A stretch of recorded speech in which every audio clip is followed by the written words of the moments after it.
You've been gone a long time.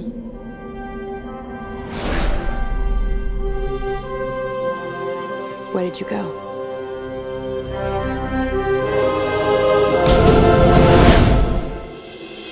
Hey, welcome back, Fortress of Solitude, and today we're going to be looking at Greg Pak. Woo!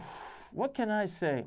First off, I'm a big fan of Greg Pak's writing. That's usually how you start things off when it's not going to be too good. But anyway, first, I'm a real big fan of Greg Pak's writing. I got introduced to Greg Pak's writing when he came on with Planet Hulk. And Planet Hulk, for me, was a very pivotal time in the stories of the Hulk. Previous to that, the Hulk wasn't really getting his due. One of the stories that really stays in my mind is the whole thing with the Sentry, and the Sentry versus the Void, and he had all the heroes on his side, and the Hulk was one of them. But previous to that, the Hulk had been, said that he was afraid to face the Void again. And, that kind of bothered me. I was like, why is the Hulk afraid to face anyone? He may be irrationally angry, even to the point where he thinks he can beat someone he doesn't have a chance to fight, but afraid? That doesn't make any sense. Then he fights. Then he comes over and fights the Void, and when he fights the Void, his bones are getting cracked and popped and all of this sort of stuff, and that's not the Hulk. Okay, that's not the Hulk. The Hulk may get beat, but he's not helpless. He's not a punk. He's definitely not a bully or anything of that nature. And that's just what it looked like. He was put up against something that he couldn't handle, and now he was going to be all weak and wimpy, and it just totally was a turnoff to the whole thing. And the Hulk had been floundering for a long time since Peter David had come off the run. Paul Jenkins had did a run. It was just, it wasn't really good stuff, especially not after Peter David. 12 years of excellent writing and character development. Planet Hulk restored a lot of my faith in what the Hulk was supposed to be, but it's also a very good story. The Hulk is this really powerful being, okay? At the same time, he didn't make him stupid. He made it so that the Hulk is still this very clever being, capable of leadership. And this is somebody who would probably thrive in a setting that was more conducive to the Hulk actually being there. And the Planet Hulk situation, Star where he was that type of setting. Now, of course, it borrowed from the stories with Jarella and him being sent down to the microverse and living on the planet Kai, but it was still a very solid story and very, very well done, and I really enjoyed it. I followed along with Greg Pak through Incredible Hercules and then kind of left with Herc. And there's a good pattern there. Greg Pak has a real knack for writing tragic heroes, and the Incredible Hulk and Hercules are tragic heroes.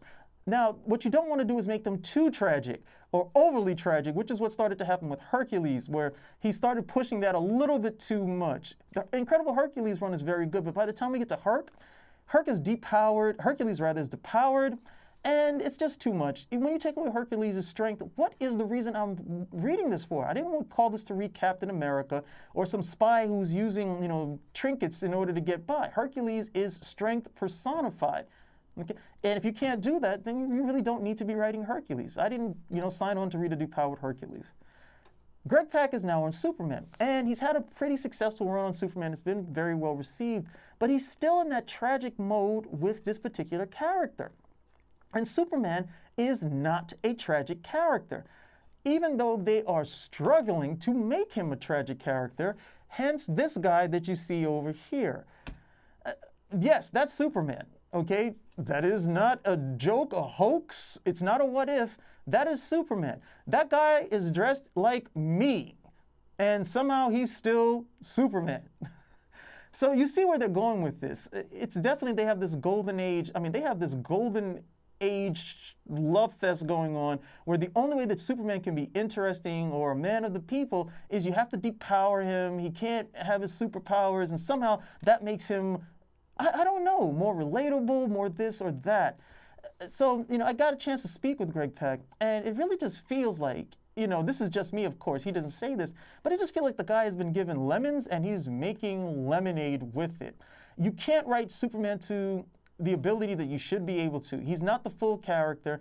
There's no way on God's green earth I believe this was his idea without some sort of editorial mandate, and it just feels like this big placeholder for whatever's supposed to come next.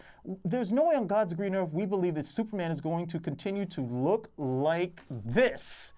There's no way we believe that that's going to be able to happen, and yet we're going to have to suffer through this for about 8 months of this guy with his fists wrapped up with his indestructible cape, so I guess those are his equivalent of brass knuckles, and looking like some guy who's ready to go to a bar on a Saturday night. What's more is when you read the issue, I mean, it's pushing this whole tragic thing. And, Superman's down and out. He's out on his luck. He's low on money. He's got to ride a motorcycle because he can't fly, which makes no sense because he still has super speed.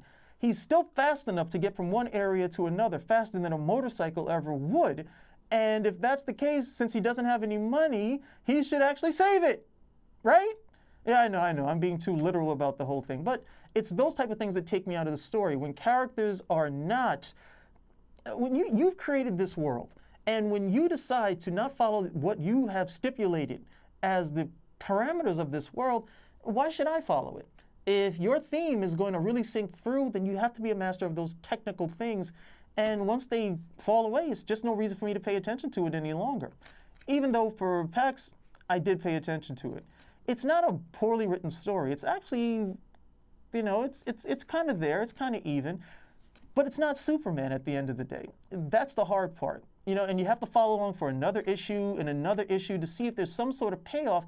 And if it doesn't happen, all you're going to remind yourself is, hey, this was not Superman in the beginning, and I wasted my time to go over with it. Now, Pak is a good enough writer to really maybe bring something out. But to be honest, I just don't feel that DC is a place where writers are being encouraged to bring anything out. I think they're given marching orders to follow.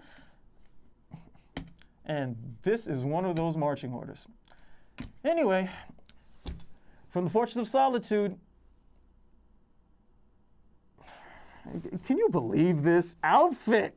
Oh, take me out. We'll see you later.